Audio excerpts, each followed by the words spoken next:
தமிழக நிகழ்வுகள் சிலவற்றை சுருக்கமாகவும் விரைவுச் செய்திகளாகவும் பார்க்கலாம். மத்திய அரசின் முத்ரா ஸ்டாண்ட் அப் வங்கி கடன் திட்டத்தை பிரபலப்படுத்த நாடு முழுவதும் மெகா லோன் மேளா நடத்த உள்ளதாக இந்தியன் வங்கியின் பொது மேலாளர் மணிமாறன் தெரிவித்திருக்கிறார். சென்னை ராயப்பேட்டையில் செய்தியாளர்களை சந்தித்து பேசிய அவர், தமிழகத்தில் 100 இடங்களிலும் மெகா லோன் மேளா நடத்தப்படும் எனவும், தொழிலாளர்களுக்கு கடன் வழங்க அவர்களின் கோப்புகள் உடனே சரிபார்க்கப்பட்டு 3 நாட்களுக்குள் கடன் வழங்கப்படும் எனவும் தெரிவித்தார்.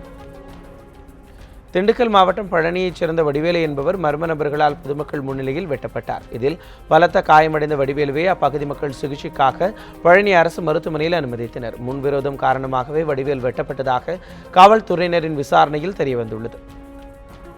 புதுக்கோட்டை மாவட்டம் திருவரங்குளம் ஒன்றியத்தில் முறையாக குடிநீர் விநியோகம் செய்யப்படவில்லை என கூறி அப்பகுதி மக்கள் சாலை மறியல் போராட்டத்தில் ஈடுபட்டனர். திருவரங்குளம் ஒன்றியத்தில் கடந்த 2 மாதங்களாகவே குடிநீர் விநியோகம் செய்யப்படுவதில்லை எனவும், இதுகுறித்து அதிகாரிகளிடம் புகார் அளித்தும் நடவடிக்கை எடுக்கப்படவில்லை எனவும் பொதுமக்கள் குற்றம் சாட்டியுள்ளனர். சிவகங்கை அருகே நிலம் அளந்து தரப்படாததால் அரசியல் கட்சியினர்கள் நிலத்தை ஆக்கிரமிப்பு செய்து வருவதாக மாவட்ட ஆட்சியரிடம் பாதிக்கப்பட்டவர்கள் புகார் மனு அளித்துள்ளனர். அந்த மனுவில் திருப்புவனம் 12வது வார்டு அம்பேத்கர் தெருவில் வீட்டுமனை பட்டா வழங்கி பல ஆண்டுகளாகியும் இதுவரை நிலம் அளந்து தரப்படாததால் அரசியல் கட்சியைச் சேர்ந்த சிலர் நிலங்களை ஆக்கிரமிப்பு செய்து வருவதாக குறிப்பிடப்பட்டுள்ளது.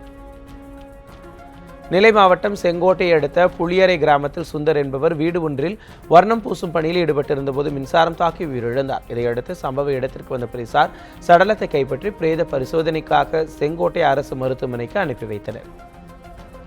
தூத்துக்குடி வ.உ. சிதம்பரனார் துறைமுகத்தில் கப்பலுக்கு புதிய வகையில் மின் வசதி பெறும் திட்டம் அறிமுகம் செய்யப்பட்டுள்ளது.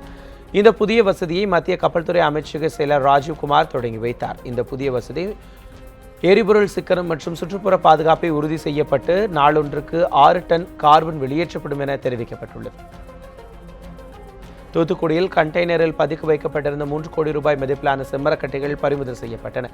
ஆரோக்கியபுரத்தில் கண்டெய்னர் லாரியில் செம்மரக்கட்டைகள் பதுக்கி வைக்கப்பட்டிருப்பதாக தகவல் கிடைத்துள்ளது. இதையடுத்து சம்பவ இடத்திற்கு வந்த அதிகாரிகள் கண்டெய்னரை கைப்பற்றி 7 டன் செம்மரக்கட்டைகளை பறிமுதல் செய்தனர்.